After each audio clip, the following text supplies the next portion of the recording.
Okay. All right. We're doing hybrid, guys. Good morning. Welcome. Welcome.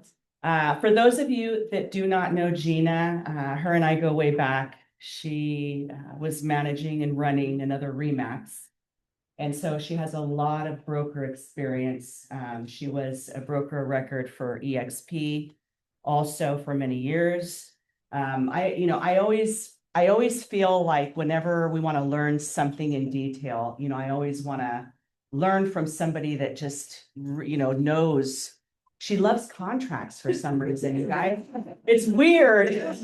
Like we were talking about the other, she loves contracts, and just learning them. And she's got so many neat things going on, like a broker app for agent resources. And so she's a wealth of knowledge. I'm so glad, that she's here to teach us. I'm going to learn something today. So you guys take notes.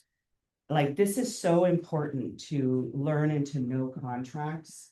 More important than what we really know as agents. Like a lot of times I'm looking at some of these files and she's going to go through things. And the thing I love about her is she's like so brutally honest, just about everything that she talks about when it comes to contracts, because I'm looking at some of the contracts and, and honestly, I get concerned because it's impossible as a broker to go through and make sure that agents, are detailing every item as they should.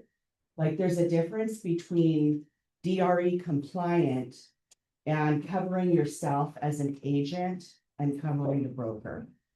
So, our goal here is please pay attention, take notes, make sure you're covered, make sure your clients are covered. Make sure that, in the event, God forbid, there's litigation, that I can actually, defend the lawsuit versus having, a crappy file where automatically we're not going to prevail, things of that nature. So, thank you for doing this for us, Gina. I just, like I said, we go back years, and I'm just so blessed that you're here doing this. So thank you. Yeah, can't wait to learn. Yes. And from somebody that loves contracts. It's an oddity, though. All right. Well, thank you.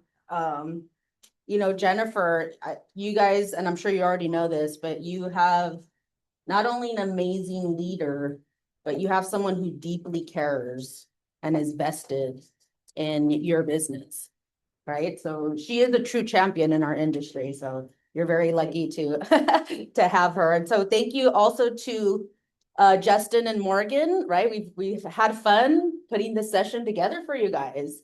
And I'm so looking forward to this, being here with you. So for those that I may not have had the privilege of meeting yet, as Jennifer said, I'm Gina Saad. I'm actually a second generation California real estate broker.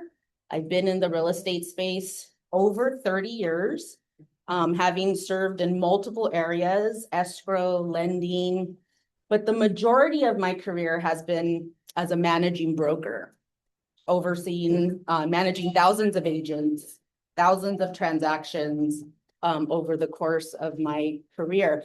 But I have a deep passion.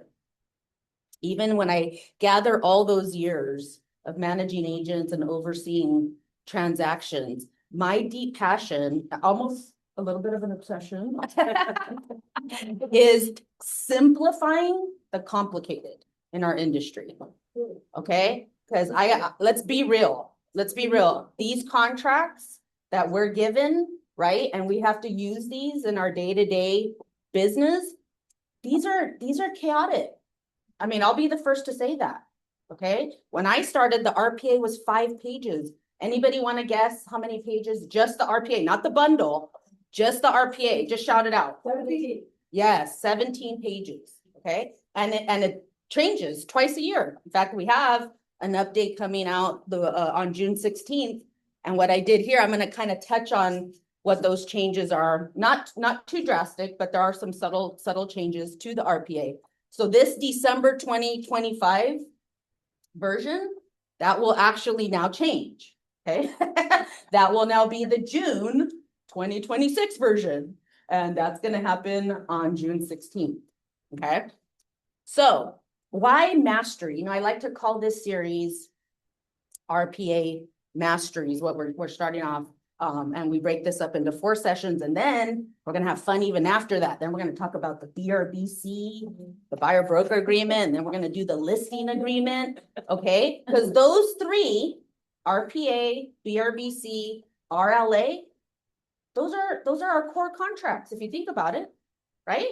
If we think of the 3 core contracts in our business, those are the 3, but the RPA is special.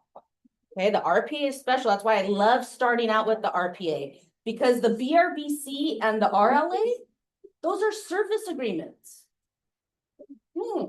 So BRBC, which is the buyer broker agreement, the RLA, which is the listing agreement, those are how we get paid.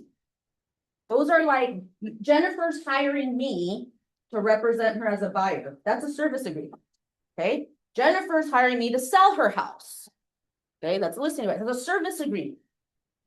The RPA though, the RPA is the GPS of your transaction. Why do I say that? Because we have a starting point, right? We outline what our starting, and what's our destination? What do we all want? Closing. Yes, right? And guess what? The RPA literally is that roadmap. It tells us exactly, and it even goes in order. Interestingly enough, never really thought of it that way. When we look at all the paragraphs, all the pages, it actually is kind of like the order of the life of the transaction. Interesting, right? And guess what? Even if we get off route, right, with GPS, if you make a wrong turn, what does it do? It reroutes you, right? The contract does the same thing. Oh, what happened? We got a request for repairs. Oh, okay, now what do we do? What do we do, right? It tells us. Oh, possible cancellation. Off route, right? What do we got to do? It tells us. Okay, so GPS roadmap.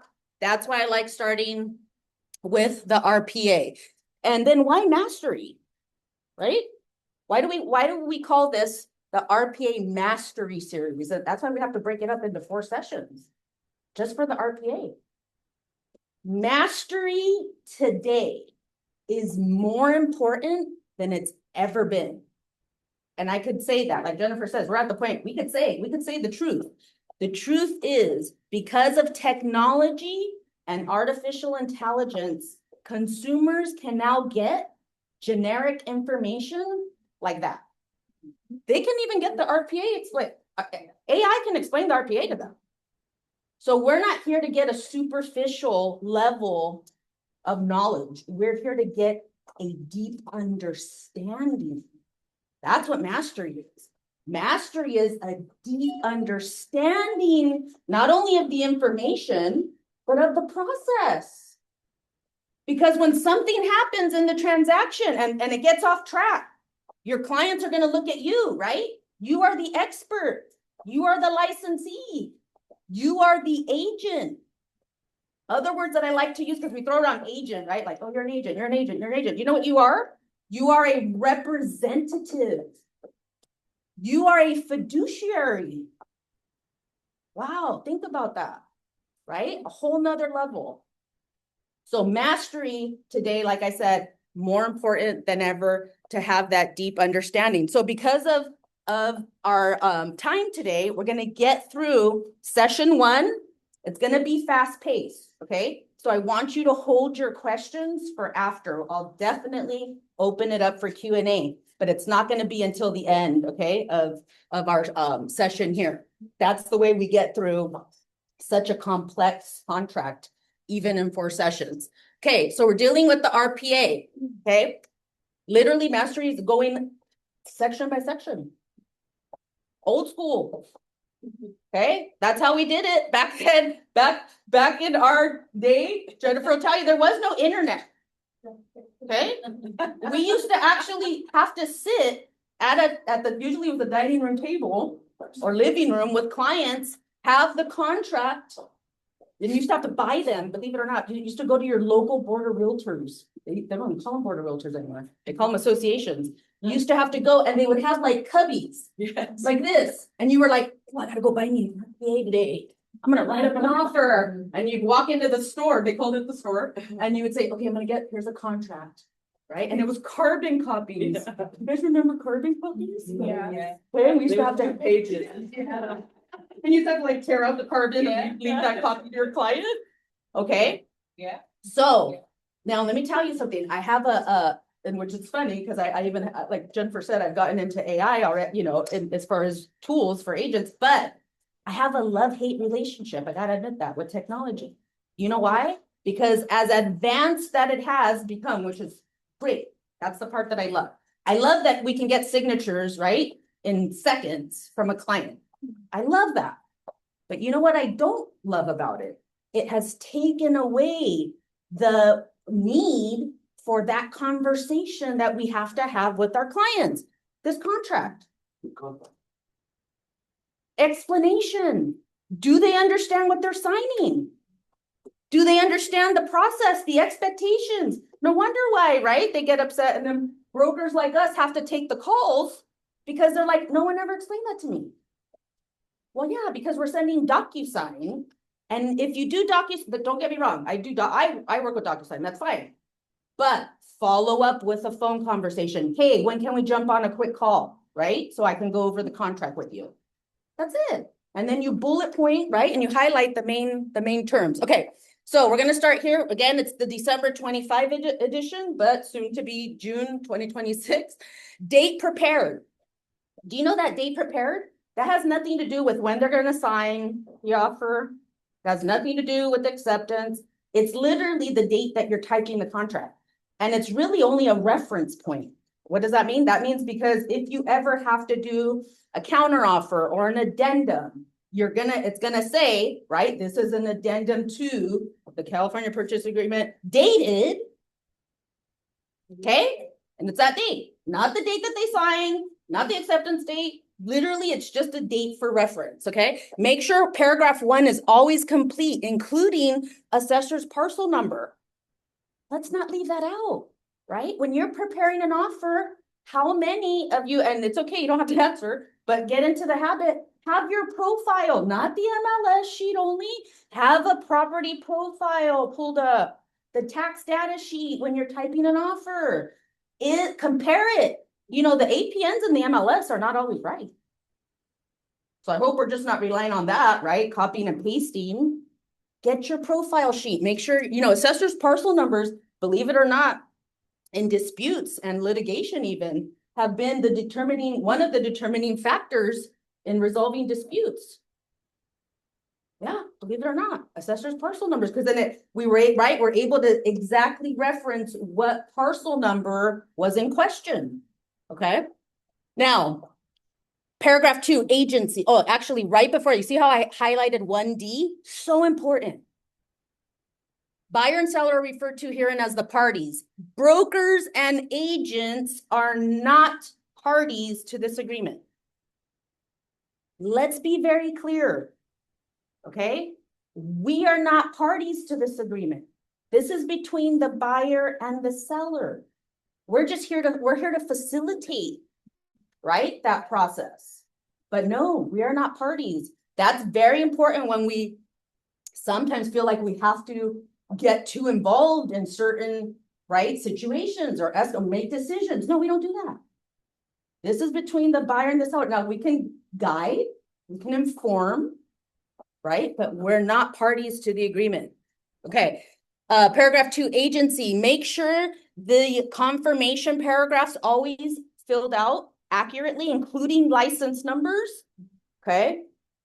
What constitutes dual agency? So, for example, if Jennifer and Justin, Jennifer represents the seller, Justin represents the buyer, Jennifer would be what we would automatically assume is the agent of, or the broker, right? Or the agent of the seller, if she's the listing agent. Justin, we would assume would be the buyer's agent. But that would not be accurate. Okay. that would actually be considered dual agency. Because who establishes the agency relationship? The broker does. So even if you have two separate agents that are under the same brokerage license, that is dual agency. Okay? That's a common mistake on contracts. So let's make sure we're aware of that. Okay, so you'd fill that section out. We do see a lot more, look at C, we do see a lot of co-broker deals. Or co-buyer, co-seller deals where agents are representing, right, more. So if that's the case, make sure that box, it's so little, it kind of gets missed a lot. But if you are if you're co-brokering a deal, whether on the list side or on the buy side, there's a very specific form that has to be used, and it's the ABA form, which is there on 2C. Okay. Now let's look at the paragraph 3. This is the grid. Okay. This is where all the negotiating terms of the contract are found. They're all in paragraph 3. Okay. All the other paragraphs after that just expand. Look at this right here, the second column. It says paragraph number, right? So it's telling us that this line item here references a certain paragraph number. So if I wanted to just quickly, more information on expiration of offer, what paragraph do I go to? 32A. Okay, so these are all compacted in the grid, but they expand in the other paragraphs, which that's what we cover as part of our 4-part series. Okay, we actually cover those paragraphs. So that's why for today, we're just going to get through the grid, because in our sessions 2, 3, and 4, we actually go into those paragraphs. Okay, so make sure purchase price, if it's all cash, make sure you check that box. Close of escrow, you could put a number of days or a certain date. Okay, that the buyer, remember, this is coming from the buyer, right? This is an offer from the buyer. So that's where the buyer says, okay, to ask the buyer, are we shooting for a quick close, or do we need a little bit more time depending on the circumstances? Expiration of offer, it's 3 calendar days after all buyer signature.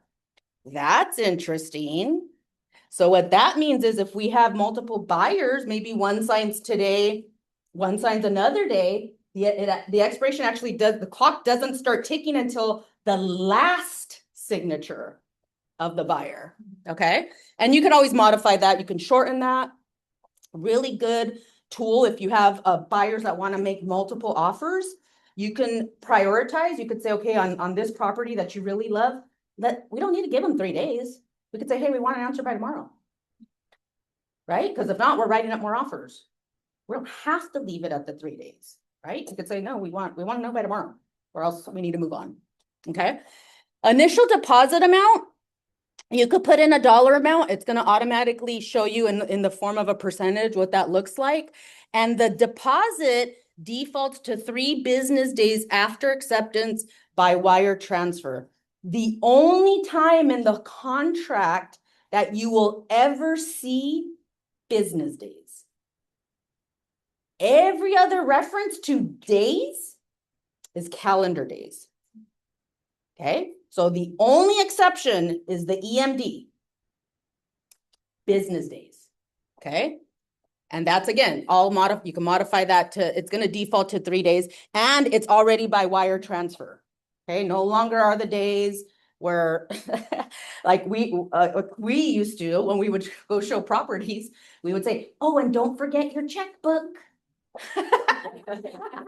Because you knew, right, for a deposit we have to take a check, right? No, don't do that. Right, because now it's all wire transfer. Okay, increased deposit, we don't see that very often. Okay, increased deposits can work very effectively when you're like cash transactions actually work quite well for increased deposits, right? Like your investors like, hey, I'm going to give 25 grand as an initial, and just give me 3 days and I'll do another 25 grand in 3 days. That's how serious I am, right? Something like that. Okay, but that has a certain form that you need to attach for that. Loan amount, E1. Let's not leave. That's why I highlighted it, because whenever you see highlight, it's because what I've seen over the years tends to complicate things when it's not understood correctly, okay? So let's not leave the interest rate where it says not to exceed. Let's not leave that blank, okay? That should be really easy. That's a conversation. You usually have a pre-qual letter, you have a pre-approval letter already. Confirm with the lender, right? Confirm with the buyer. Why? Because if we don't put what we like to call a cap rate, and interest rates jump, like we know they can, okay? The buyer cannot cancel because of that rate change. Huh, okay, why? If the loan contingency is still in place, because the loan contingency says that the buyer is unable to qualify for the loan. But what if I actually qualify? I could qualify for at a 9%. Does that mean I want the house at 9%? No. I might just, I don't want to go over 6.75 as an example. Okay.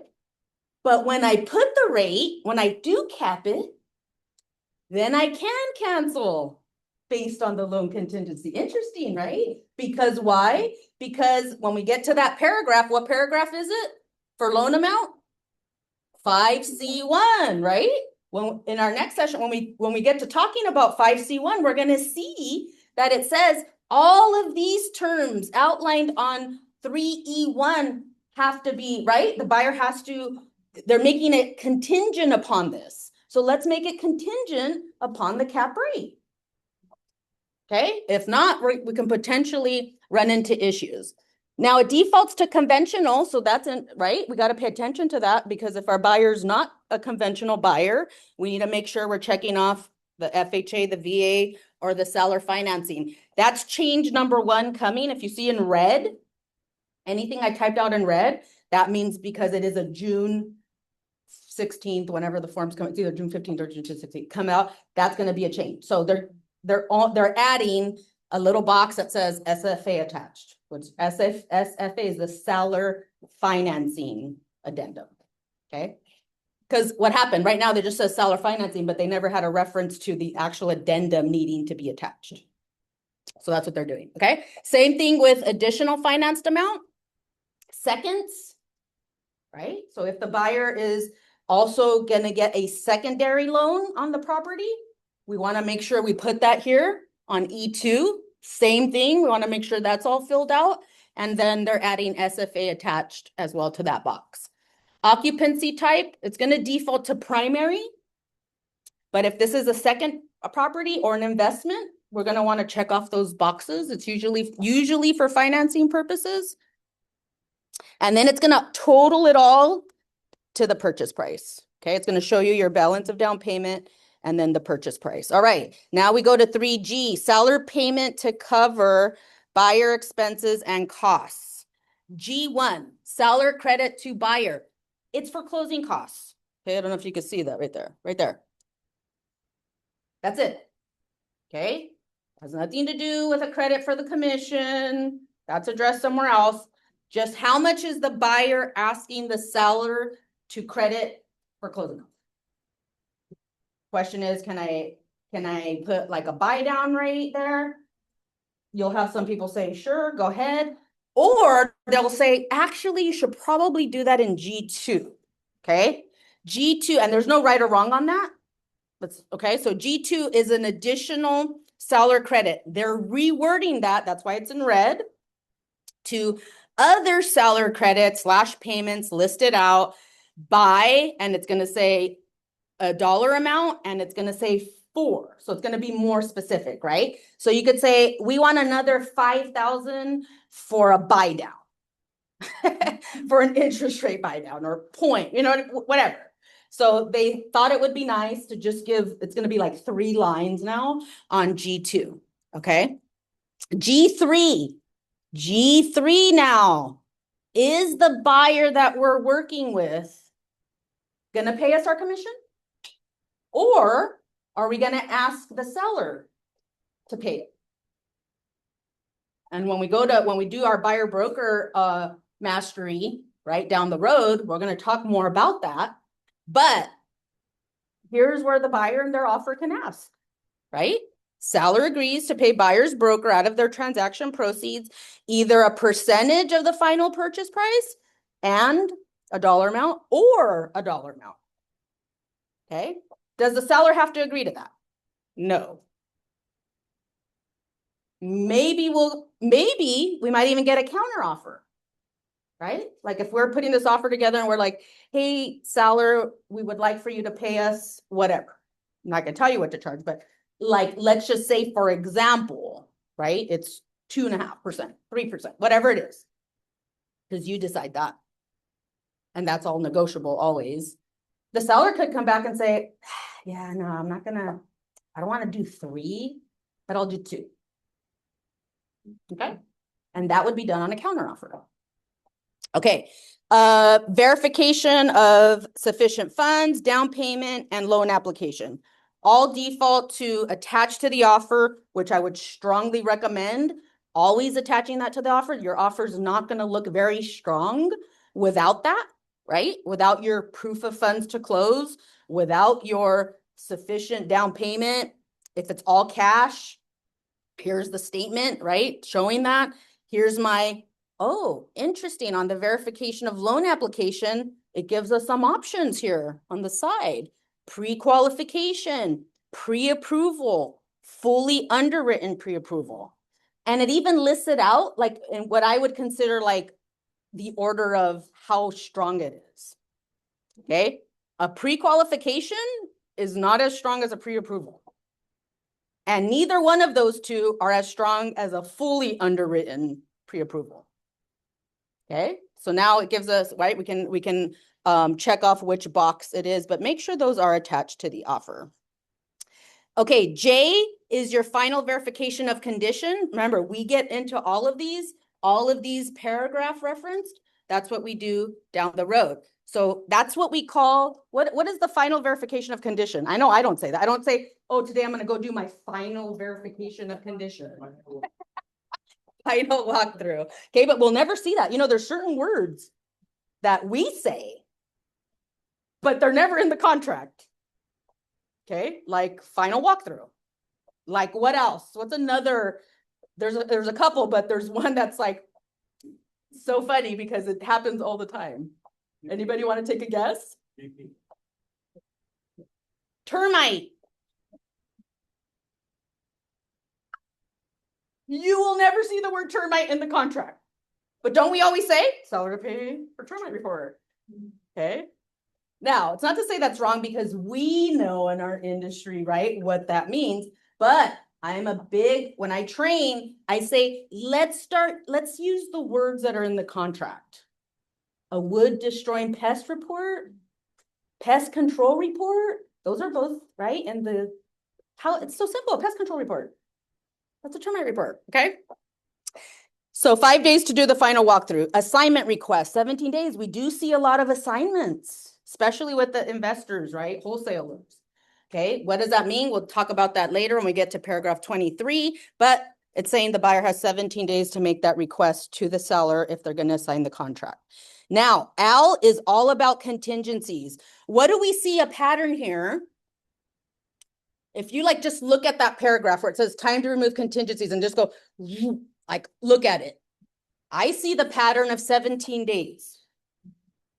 Okay. Now, this is what I also like to teach with mastery are patterns, right? Because patterns is what really has helped me to really become an expert, right? In a lot of the contract stuff that comes up. Why? Because something as simple like this, we have 8 contingencies in the contract. Once you start looking at this, you're like, it makes it a little easier, right? How many contingencies does our buyer have? 8 contingencies. And guess what paragraph it's found in? 8. So our contract has 8 contingencies and they're all found in paragraph 8. To me, that's a pattern, right? Makes it super easy. If I'm talking with a buyer, okay, how many opportunities, however they want to word it, do we have, right? How are we really sure how do we know we're really sure we want to move forward with this? You know, Gina, I don't know, I'm a little, right? We're going to get 8 shots at it. Because we need to satisfy these 8 contingencies. Buyer, so I'm here to help you navigate that. We'll start with the loan. We're going to have 17 days to make sure you're going to get that loan. Okay. Appraisal. We got 17 days. Now, this is, of course, if they're not removed, because if you look at this section over here, you can actually remove those at the time of the offer. But clearly says buyer removes contingencies at time of offer. They're actually acting against the advice of the broker, of the agent. Okay. So we don't promote, but sometimes buyers, especially, right? Savvy buyers, a lot of them will just say, like, I don't care about the appraisal. I'm going to buy the property no matter what. Okay. So again, it's depends on circumstances, but let's just say it does it. We're going with the full 17 days. This is a change that's coming in June. So they're going to add, instead of it being that the property needs to appraise for at least the purchase price, or we used to fill in a dollar amount if we wanted to cover that gap. Now it's going to actually say, or dollar amount less than the final purchase price. And it's going to say appraisal gap. So it's going to have a dollar amount now. So it's going to say like $25,000. Like buyer is willing to cover $25,000, the difference between appraised value and purchase price. All right. Okay. Sometimes I'm a fan of these changes, and sometimes I'm just like, okay, here we go with the complicated again, right? we got to keep complicating things. Okay. I highlighted here that the removal of the appraisal contingency does not eliminate appraisal cancellation rights in FVAC. First of all, what is the FVAC? The FVAC was introduced to us on page 1 when we checked off FHA. Remember when we had to check off the type of loan that the buyer was applying for in 3E1 if it wasn't conventional? And if we would have checked FHA or VA, Zip Forms is going to automatically pull in, as part of your bundle, the FVAC form. And that's known as the FHA VA amendatory clause. Now, interesting, because what does this tell us? It tells us, and we got to think about it for a second, removal of the appraisal contingency. So even if I would check off, that's what it's saying. So even if I was to check off no appraisal contingency, it's saying that removal of that contingency does not eliminate appraisal cancellation rights in the FVAC. So do you realize that if we accept an FHA or a VA offer, and even if the buyer removes the appraisal contingency, they can still cancel based on the FVAC. FHA and VA are government insured loans. The buyer will always have the right, and it even says they'll even get their deposit back if the property does not appraise for at least the purchase price. They don't care that the appraisal has been removed of your contract. FHA doesn't care about that. VA doesn't care about that. So that's why we need to know, even if we're dealing with, right, an FHA offer, VA offer, and we get that appraisal contingency, let's hope, right, that the property appraised for at least the purchase price, or otherwise the buyer will still have the right to cancel and get their deposit back. Okay, all 3, investigation of property.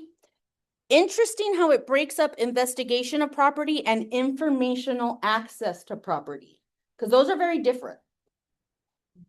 In fact, even if I was to make a totally 100% non-contingent offer, like if I was like, I'm buying this no matter what, I'm doing a full CR, because the contract has that box there, right?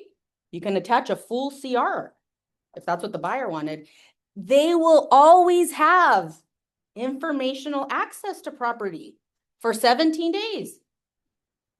Calls, right? And any kind of example I give, it's because it's real. It's happened, believe it or not. Okay. So can, right, a buyer who's removed all contingencies say, hey, I want to go, right, set up a time for me to walk the property. I want to measure some stuff. I want to do that. And then you call the agent and they're like, why? It's a non-contingent offer. Like, why do they want to go measure the house? Why? And it's like, it doesn't matter why. They get, they have informational access to the property. No matter what, it even says buyer's right to access the property for informational purposes is not a contingency. We're not saying it's a contingency. It's a right. Okay. And it does not create cancellation rights. So that's important. And applies, how does it end there? Applies even if contingencies are removed. Yeah, my buyer wants to go in there and they want to measure every room. They want to measure every window. Yes, they can, as long as it's within those 17 days. Okay, insurance, that's its own separate contingency. They built that in, I want to say a year ago, which I was actually glad they did, because we were having a lot of issues with buyers removing contingencies and not being able to get insurance. So it's kind of good that now it's its own contingency, so that now we focus on it more. Review of seller documents, which are any report, disclosure that the seller, right, has provided. We got 17 days to do that. Oh, but look, okay, so now on L5, L6, L7, and L8, there's a little extra wording there. It's 17 days after acceptance or 5 days after delivery, whichever is later. Okay, so let's think about that. So because we have 17 days here, or 5 days after delivery, whichever is later. So does that mean if I get disclosures from the seller on day 15, because that happens, right? If we're not on, right? If we're the buyer's agent and we're not making sure, hey, do we have this right? Whether it's the TC, whether it's you, and please never put responsibility like that on your TC. It's not their job. Okay. We are the licensees. We are the ones. The DRE will never care if you bring up or you try to blame a transaction coordinator in anything. It just won't fly. Okay. So the reason why I bring that up is because let's just say in a case where we get disclosures on day 15. Does that mean my buyer only has 2 days? Wow. Like you gave me disclosures on day 15 and I only have 17 days. That means my buyer has to review everything in 2 days? No, because it says or 5 days, whichever is later. So they actually, by doing that, just gave us 3 more days for our contingency. Okay, so we have to make sure we're on track and we're staying on top of those. And that applies again to seller documents, prelim, common interest disclosures, which really that's another one that we don't say common interest disclosures. What do we call those? HOA docs. Okay. Review of leased or liened items. All of that. Okay. Is yeah, we're willing to remove the contingency, right? 17 days is enough, but make sure you give me at least 5 days to do so. And then I highlighted that because that's what I said earlier, that it's really clear that removal or waiver at the time of offer is against agent advice. Okay. They can, if they instruct us to do so. Yes. But we're going to always recommend, right, that they at least understand what that means. And then L9, I don't include that in my 8 contingencies in paragraph 8 because you have to build that in. It's not an automatically built-in contingency, okay? The sale of buyer's property, you'd have to check off the box, and then that's going to roll the COP into the contract. And that's if, what? That's if my buyer's making this offer, but needs to sell their current property in order to buy this property. Okay. And we want to make sure we are building those contingencies in if that's really the case.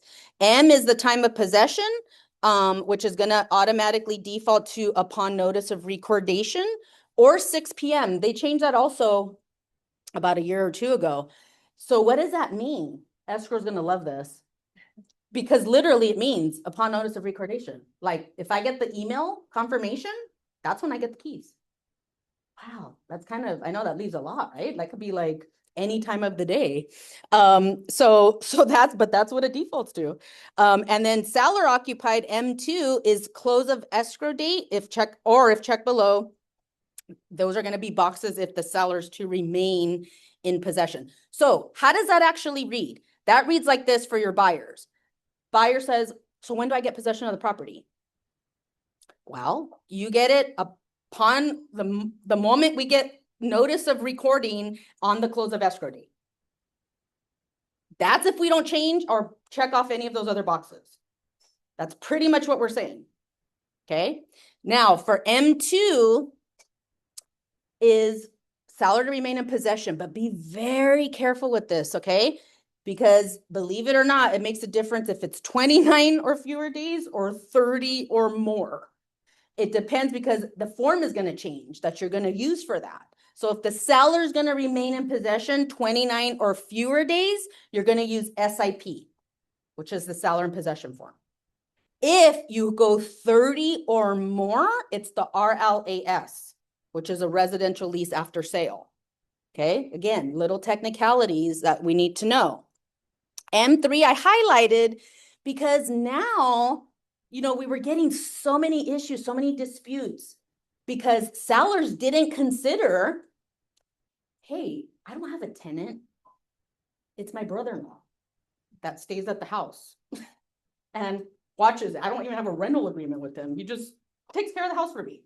So there wasn't really proper disclosure that the property was being occupied when really it was by the brother-in-law, the family member, because the contract originally just said tenants.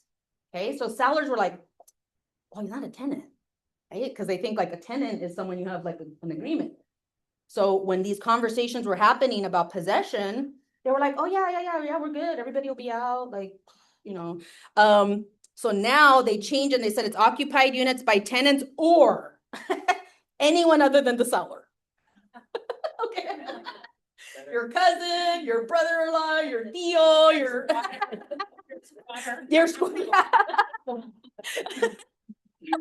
Okay, and if that's the case, we're gonna want to have the TOPA.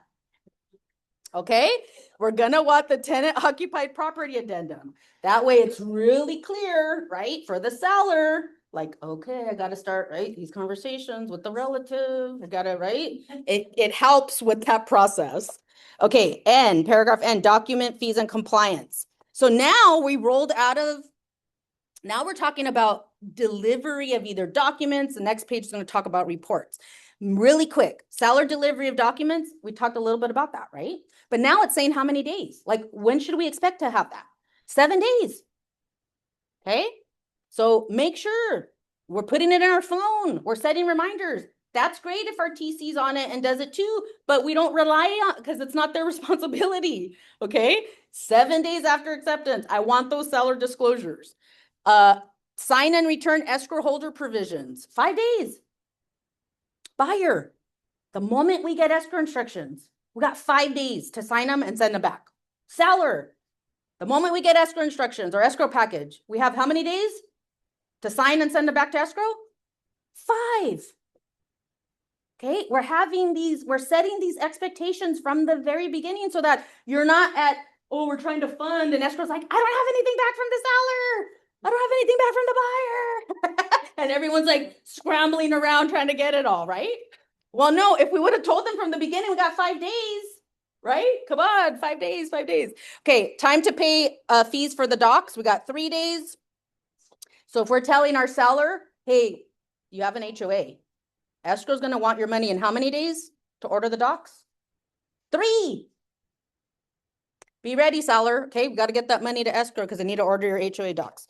Installation of a smoke alarm, CO detectors, water heater bracing. Seller, you got 7 days to make sure those are installed. That doesn't say who pays for it. That's fine. That's negotiable. We just got to make sure it gets done within 7 days. Okay. Evidence of representative authority. Ooh, 3 days after acceptance. But what is that? What is evidence of representative authority? So if our buyer or seller is a entity, a corp, an LLC, a trust, a power of attorney, a probate, right? Conservator, administrator. Those are entity, right? Those are entities, whether it's the buyer or the seller. And we need to make sure that escrow, the other party, has evidence that we're dealing with the authorized person of that entity. Right? So, you know what used to happen before all of this was built in? So, like I said, some of it I'm a fan of, like it was much needed. We were just, offers were being signed, right? Deeds were being signed. And later on, there was titles like, okay, I need, right, the court docs, I need articles. I need, and everyone at the end was like, okay, give her. Wait, it says that the president of the corp is blah, blah, blah. That's not even the person who's been signing all of our papers. So really what does that mean? That means that person didn't need authorization to act on behalf of the entity, right? It was a nightmare. Now that can still happen, but now we're going to get it caught within 3 days. Okay. Or at least we should, because we need to get that evidence within 3 days. Okay. Next page. Items included. Now this is a change. Okay. I think you could see it right there. Okay. But it says all items specified in paragraph 9B are included. So we need to pause there. So it's already saying that regardless of what's checked here, whatever's in 9B, which we talk about in probably session 3, is included. So we don't need to address, it's basically saying, so you don't really need to address what's in 9B because it's already there. You can, but you don't have to. It's saying it's already included. And the following. So now if you want to go ahead and check off some boxes here, and they're going to also add, which I'm really glad, that they're going to also say, and existing. So that's going to say they're included and if they're existing items. Why? Because buyers were checking off, I should say actually buyer and buyer's agents were checking off refrigerators, washers and dryers. There was no refrigerator at the house. There was no washer and dryer. And then the contract, right? There'd be a dispute. And then, so the argument was this, like, see, that's what we call ambiguous, right? Because I can argue that either way. I could argue it and say, well, the buyer asked for it to be included. Yeah. Or I could say, yeah, but it wasn't, there was nothing, it wasn't there to begin with. Okay. So what they said is, let's just say, and it has to be existing. It has to be existing on the property. Okay. So if you're going to ask for a refrigerator or washer and dryer, you can't just say like, oh, I want a new, right? I want a new refrigerator. I want a new washer and dryer. If it's not, yeah, if it's not there, it's not there. That means it's not going to be part of this. It has to be existing. Okay. Allocation of costs. So now we're like, ooh, okay, now who's going to pay for what? Okay. NHD. Usually I would say that's a seller, right? But hey, the boxes are here for a reason. That means it's negotiable, especially in a very competitive market. I mean, we were getting offers and all of that was checked off. Buyer, right? Like my buyer's willing to pay for everything. We just want to get our offer accepted, right? So the point is this, there's no right or wrong on some of these. On some, I'll give you examples that it's very clear there is. But if there's boxes there, hey, it's negotiable, okay? But I think we're kind of used to seeing on some of these what we would consider probably like typical or customary, okay? So optional wildfire disclosure, that's optional for now. Oh, please, I hope they don't make it a requirement, but it is optional for the wildfire disclosure. Q3 gives us 2 other things, like, so agents always ask, oh, Gina, so is this where I should put the termite report in Q3? Well, you can, but let's look at that. As long as you're going to just say what pest control report and you're going to say the seller to pay for it.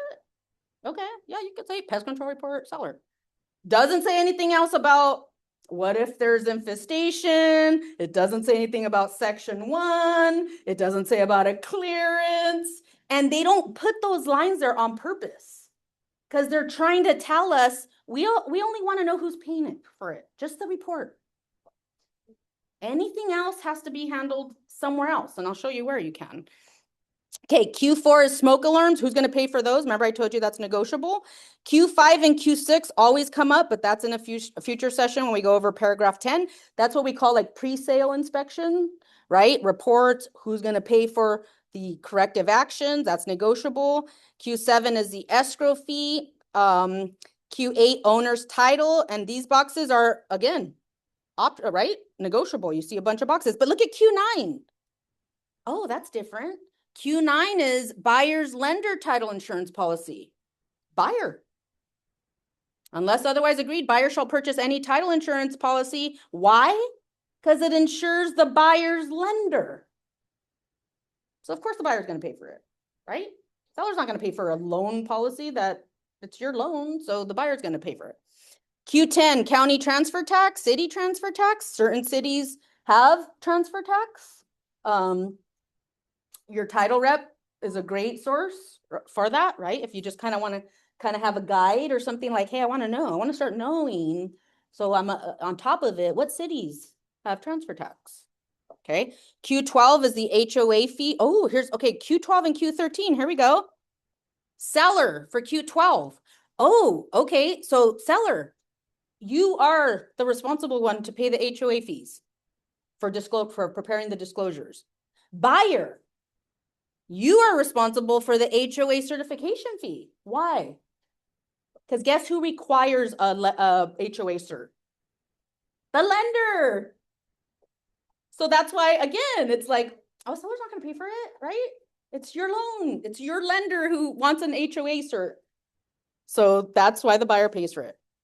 Q14 is the HOA transfer fees. Again, negotiable. Who's going to pay that? Has a little extra clause here because some of those HOAs can be complicated. They have if you ever look at a escrow knows, if you ever look at a demand, right, from HOA, you're going to see like move out, move in. And so this is just clarifying that seller's going to pay for a separate HOA move out, buyer's going to pay for a separate move in. Whether the bills are itemized, right, separately, it doesn't matter. So that's more of like an escrow like clause there to how to break up those fees. Okay, Q15, private transfer fees. Not every property has that. So your title, your prelim would probably show that, and it's a seller, okay, that is responsible for that. Q16 has a change. I would say it's probably the biggest change of the June 2026 update. And that is they are adding a new form, a new disclosure, actually, as well, because it's a questionnaire and it's also a form to be added here for costs. So it's the SWPIC, which is septic, well, property monument, some. Yeah. Okay, cost. So basically, I put the word septic there so I don't forget. Yeah. Okay, like where I live in Ukaipa. My property has a septic tank. Most of the properties in my neighborhood do. And what was happening is there was not enough disclosure on some of these septic systems. Because before, there's always been an SWPI form. But it was pretty basic, right? Like seller agrees to pay for where it's located and do they pay to have it pumped and certified? But it didn't. Now what they've done is now they have a questionnaire. I don't know if I'm a fan of it, to be honest. It looks kind of like the SPQ. Oh. Yeah. And the seller has to answer, like, have you had any issues with the septic? What type of issues? When was the last time you had it pumped? What? Yeah. So they like, okay. So the point is now that's going to be Q16. It's going to have its own line item for if the SWPI applies, okay? Q17 will still be left as an optional box in case there's a fee that you know of for the property that you want to make sure you address up front. So Q17 will still be blank. Q18 is the home warranty chosen by buyer. Is there any additional coverages? Make sure we list them out. Who's going to pay for it? And if we're asking the seller to pay for it, then make sure we put the cost not to exceed all the way to the right, who it's issued by, or does the buyer just want to waive it? right? And QA, 10C, when we get to it, we'll see that it's not I've had agents call me panicking. Gina, my buyer originally said to waive it, but now we're getting ready to close and now they wanna order one. Is that okay? Calm down. 10C says, as long as it's at their expense, they can add it anytime. Don't worry. Okay, great. Okay. R is other terms. Now we got to be careful. This is how we wrap up our session today. We've got to be careful with R, okay? Because R is where we started to get into coming up, like crafting our own language, like we used to have to do for appraisal gaps before they did we used to have to like come up with some wording on how to word that a buyer's willing to cover, right? The gap, we don't have to do that anymore. So here is where we need to, right, build the termite report, for example. Here is where we could say, if we want to address who's paying for it, up at the top, we could say, seller agrees to pay for section 1 items in the pest control report and obtain clearance. Okay, that's an example. This is where we could also put all parties are made aware that buyer's agent is the buyer. Even though there's another form for that too, but this is where you could do it as well. Okay. So that would be other terms. Now, that's where we wrap up because again, purposes of time, hopefully we're still good. I don't know what time it is. But any questions? Yes. I have a question on the escrow, because I want to, when I'm representing a buyer, I want them to pay the same amount as if the seller gets a discount on their escrow. I wasn't sure if it's 50-50 or split, or because if it says buyer they pay their own costs, well, they can charge different for the seller and the buyer. So if the seller gets a discount, I want my client, my buyer. But we do that all the time. You could, yeah. Yeah, And- but I want to know how. And we don't want that. No, because, yeah. Like if I'm giving like an investor a 500 Yeah. flat fee and they're Yeah. giving like 50 escrows, I don't want to give the buyer the 500. But if I'm representing the buyer. If you're I representing want the best deal for my on the buyer. buyer side, So yes, that's why I want to protect my. not on the client. listing. If I'm on the buyer side. Okay. Buyer. So in a case like that, you would check both.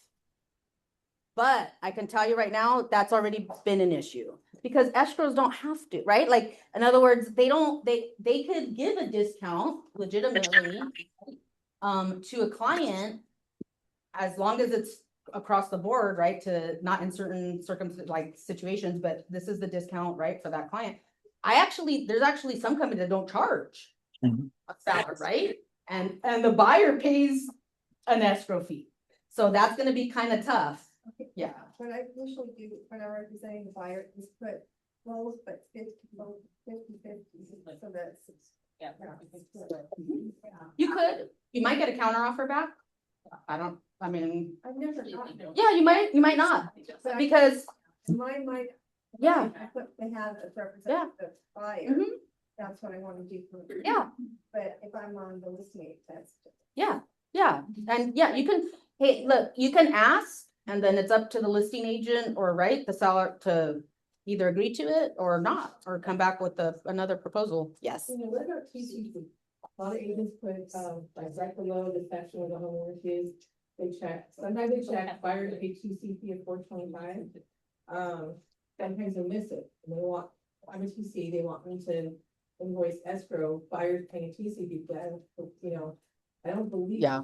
I'm throwing an addendum together for that, without actually, like, how do I know they didn't disclose it? How do I know they actually disclosed that to the buyer? I want them to just throw it on there. So I've been, I'm part of the industry leaders, right? We get together every other Friday with CAR and we talk about, right, brokers and managers talk about these kind of things. TC fee, that's a huge debate. They're probably gonna come down very soon with some really strict guidelines. And so in a nutshell, I'm gonna answer that for you. They don't want TC fees anywhere on this contract. Okay? Why? Because I'm gonna be honest with you, and I love to, trust me, I trained TCs for decades. You're a third-party service. That's the reality. Okay, so just like any third-party service, which is necessary, right? We got photographers, we got stagers. We have a lot of third-party providers that we rely on, but they have their own service agreements. Okay, so we want to start seeing that handled somewhere else, which I am a big proponent because I've seen it done now. I've been pushing that for like over a year to have TC fees addressed separately. And it actually it was a little bit of challenge because people were uncomfortable, right? Like agents are like, what? But I'm used to having or the TC, right? No, it's an invoice. So have your buyer sign it. Yes.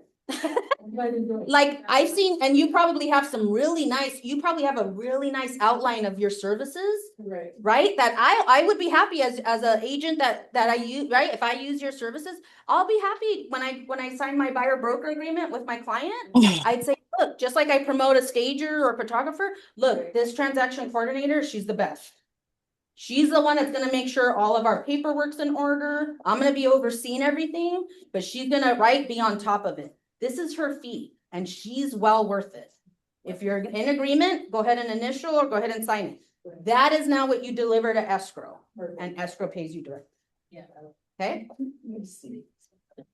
Any other questions? Whenever you check off both, Yes. put in percentages there, doesn't escrow look at it automatically as a 50-50 split between escrow, seller? Yeah, that's why I was saying, if she's looking to do that, I mean, I don't know, I can't speak for how escrow is gonna interpret it. I would say just based on my experience, that's why there's a bot, that's why it says both, right? But both. That's the cost, yeah.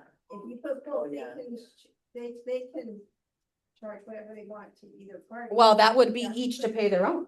If you But look, there's another box. That's the same as both. Well, To well, me, that's the same as both. the attorneys who wrote the contract would say it's not, that's why there's two boxes. That's why. Yeah, because they're in the formation of the contract, it was with the intention of what you were saying. Now, that both meant 50-50. But I'm cynical, so I want everything. Yes, yeah. Yeah, That's why they have the other box that says each to pay their own.